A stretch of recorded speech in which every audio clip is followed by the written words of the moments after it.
Assalamualaikum warahmatullahi wabarakatuh. Perkenalkan, nama saya Melani Putri Wardana dengan NIM 21016156. Di sini saya akan menampilkan tugas keterampilan berbicara dengan judul keterampilan berbicara dalam bentuk berita. Materi yang saya akan tampilkan ada 4, yaitu bahasa penyiar, langkah-langkah membaca berita, naskah berita, serta praktik baca berita. Baik, kita masuk pada materi pertama, yaitu bahasa penyiar. Apabila dikaitkan dengan penggunaan bahasa, maka bahasa yang digunakan oleh penyiar radio tentu saja tergantung pada sifat acara yang diasuhnya. Dalam mengatakan acara musik, misalnya, penyiar harus membawa suasana rileks. Hal ini dimaksudkan untuk memancing dan menggiring pendengar agar tidak terbawa dalam suasana formal. Dengan kondisi ini, kontak penyiar dan pendengarnya menjadi akrab dan bersahabat.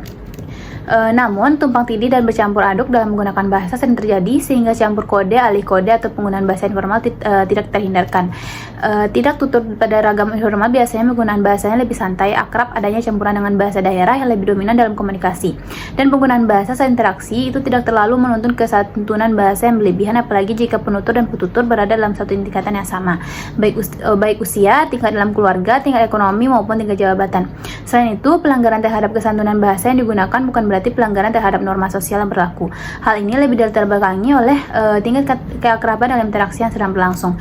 Dalam bahasa penyiar radio, ragam bahasa informal sering dilakukan. Hal ini sengaja dilakukan agar lebih terasa dekat dan akrab dengan pendengarnya. Selain itu, acara lebih bersahabat dan terkesan santai. Sebagai salah satu hiburan, penggunaan bahasa informal dalam siaran tentu sangat membantu terhadap eksistensi sebuah acara, bahkan stasiun radio.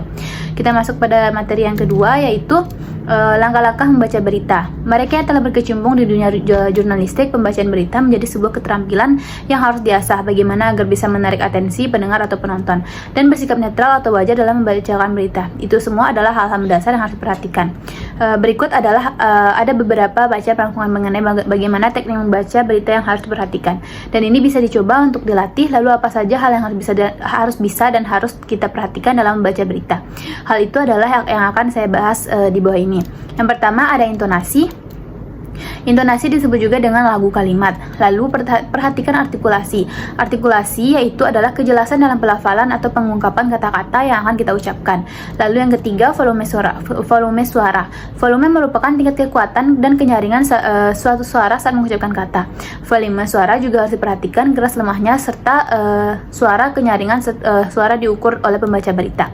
Lalu yang keempat, irama dalam membaca berita. Irama merupakan kecepatan dalam membaca berita. Yang kelima, sikap tubuh yang tegap. Hal lain yang juga penting dan harus diperhatikan adalah sikap tubuh saat kita membawakan atau membacakan berita.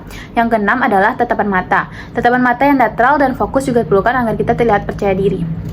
Lalu yang ketujuh, sesuai konteks. Sesuai gaya pembacaan berita dengan konteks atau tema yang akan dibacakan. Yang ke-8, tetap tenang saat ada kesalahan teknis. Kesalahan teknis bisa saja terjadi pada saat melakukan pembacaan berita. Nah, kita masuk pada materi ketiga, yaitu naskah berita. Misalnya naskahnya yang akan saya contohnya adalah Solo, Wali Kota Solo Gibran Raka Buming Raka memulai pembelajaran tatap muka atau PTM 100% secara bertahap pekan depan. Namun dia menunda PTM untuk kelompok anak-anak yang belum divaksin COVID-19. Minggu depan sudah 100% yang kelas 9, minggu ke depannya 100% yang kelas 8 bertahap, ujar Gibran di Balai Kota Solo Rabu 5/1/2022. Sementara untuk anak-anak lanjutannya masih ada kelompok yang belum divaksin. Hal ini sebabkan anak-anak tersebut mengikuti program bulan imunisasi anak sekolah atau BAYAS, sehingga harus menunggu sebulan untuk divaksin. Kan ada BAYAS, harusnya kan nunggu dulu beberapa minggu, kan gak boleh suntik itu tumpuk, tapi kita memprioritaskan BAYAS baru vaksin, ujar dia. Menurutnya, pelaksanaan PTM 100% tetap dimulai bertahap sambil memantau situasi. Namun dia menegaskan PTM 100% bakal berlangsung penuh pada Februari 2022. Februari semuanya 100%, itu vaksinisasi sudah selesai. Karena harus nunggu vaksinasi selesai, kasihan yang kecil, kita pengen lebih aman saja. Kita lihat ada lonjakan kasus, enggak, harus hati-hati terutama pada anak 6-11 tahun, kata Gibran. Lalu kita masuk pada materi yang terakhir, yaitu praktik baca berita.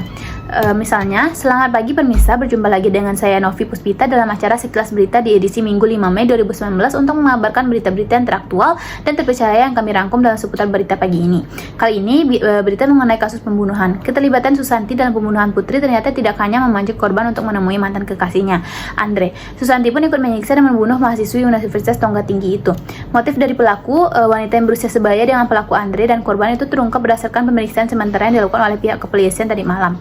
Pelaku sendiri ditangkap 1 jam sesudah Andre ditangkap kepolisian saat melayat jenazah di RS Cipto, Salemba, Jakarta Pusat. Susanti sendiri merupakan kekasih Andre saat ini, sehingga dia cemburu dengan pertemuan Andre dengan mantan kekasihnya itu.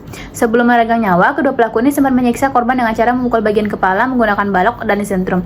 Salah satu pelaku juga menyumpal mulut Putri dengan kertas. Nahasnya, sumpalan kertas itu yang membuat gadis itu tersedak dan tidak bisa bernafas hingga akhirnya tewas.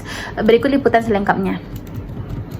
Baik, segitu materi yang akan saya sampaikan. Mohon maaf apabila ada kesalahan. Assalamualaikum warahmatullahi wabarakatuh.